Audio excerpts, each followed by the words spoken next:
Hi friends, ఎండలు ఎక్కువైతే మనకు చెమటలు పడతాయి, అది సహజం. కానీ సముద్రానికి కూడా చెమటలు పడతాయా? అవునంటున్నారు శాస్త్రవేత్తలు. భూమిపై ఉన్నటువంటి అత్యంత ప్రమాదకరమైన చల్లటి అంటార్టిక్ మహాసముద్రం, దీన్నే ఇప్పుడు సదరన్ ఓషన్ లేదా దక్షిణ మహాసముద్రంలో పిలుస్తున్నారు.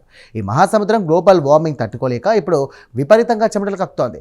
విశ్వంలో శీతోష్ణస్థితిని నియంత్రించే ఆ మహాసముద్ర లోపల జరుగుతున్నటువంటి ఆ భయంకరమైనటువంటి మార్పు ఏంటో ఇప్పుడు చూద్దాం. ఈ పరిశోధనను ఆస్ట్రేలియాలోని మెక్వారీ యూనివర్సిటీ మరియు బ్యూరో ఆఫ్ మెటియోరాలజీ శాస్త్రవేత్తల బృందం నిర్వహించింది. టాస్మేనియా అలాగే అంటార్టికాల మధ్యలో ఉండే మ్యాక్వాకారీ ఐలాండ్లో గత 45 ఏళ్లుగా సేకరించినటువంటి వర్షపాత డేటాను వీరు విశ్లేషించారు. ఈ పరిశోధన వివరాలు వెదర్ అండ్ క్లైమేట్ డైనమిక్స్ జర్నల్లో అధికారికంగా ప్రచురితమయ్యాయి. ఈ ద్వీపంలో ఎలిఫెంట్, స్వింగ్స్ అలాగే కింగ్ పెంగ్విన్ల వంటి అరుదైన జీవులు నివసిస్తూ ఉంటాయి. అయితే గత కొన్ని ఏళ్లుగా ఈ దీవి మొత్తం కూడా బురదమయంగా మారుతోంది. అక్కడ అరుదైన మొక్కలు అంతరించిపోతున్నాయి. శాస్త్రవేత్తలు పరిశీలిస్తే 1979 నుండి ఇప్పటి వరకు అక్కడ వర్షపాతం ఏకంగా 28% పెరిగిందంటూ తేలింది. దీనికి కారణం అక్కడ తుఫానుల సంఖ్య పెరగడం కాదు, వచ్చిన ప్రతి తుఫాను భయంకరమైన వర్షాన్ని కురిపించడమేనంటూ కూడా కనుగొన్నారు.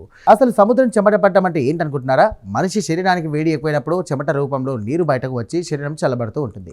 సముద్రం కూడా తన వేడిని తగ్గించుకోవడానికి ఎవాపరేషన్ పద్ధతిలో నీటిని ఆవిరి చేస్తుంది. ఈ ఆవిరి వల్లే భారీ వర్షాలుగా పడుతున్నాయి అన్నమాట.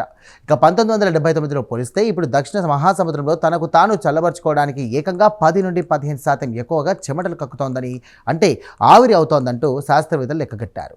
ఈ విపరీతమైనటువంటి వర్షాలు ప్రతి ఏటా కూడా దక్షిణ మహాసముద్రంలోకి 2300 గిగాటన్నుల మంచినీరు అదనంగా చేరుతోంది. ఇది అంటార్టికా మంచు కరగడం వల్ల వచ్చే నీటి కంటే చాలా ఎక్కువ. దక్షిణ మహాసముద్రంలోకి ఇంత భారీగా మంచునీరు రావడం వల్ల సముద్రపు నీటిలోని ఉప్పు శాతంలో మార్పులు వచ్చి ఇక సముద్రపు ప్రవాహాలు దారుణంగా దెబ్బతింటున్నాయి. ఈ ఆవిష్కరణ ఎందుకు ముఖ్యం అంటే, దక్షిణ మహాసముద్రం ఎప్పుడు దట్టమైన మబ్బులతో కప్పబడి ఉంటుంది. అందుకే అంతరిక్షంలో ఉండే శాటిలైట్లు లేదా కంప్యూటర్ మోడల్స్ కూడా అక్కడ ఏం జరుగుతుందో పక్కాగా అంచనా వేయలేవు. ఇప్పటికే కేవలం 8% మార్పును గుర్తించాయి. కానీ ఈ ఒంటరి ద్వీపంలో దొరికినటువంటి 45 ఏళ్ల రియల్ గ్రౌండ్ డేటా వాతావరణ మార్పులు మనం అనుకున్న దానికంటే చాలా వేగంగా భయంకరంగా జరుగుతున్నాయంటూ కూడా ప్రపంచానికి నిరూపించింది. చూసారుగా, ప్రకృతి ఇచ్చేటువంటి సంకేతాలు చాలా వింతగా ఉంటాయి.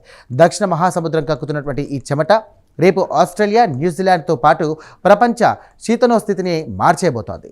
పర్యావరణం కాపాడుకోకపోతే భూమికి ముప్పు తప్పదని ఈ పరిశోధన హెచ్చరిస్తోంది.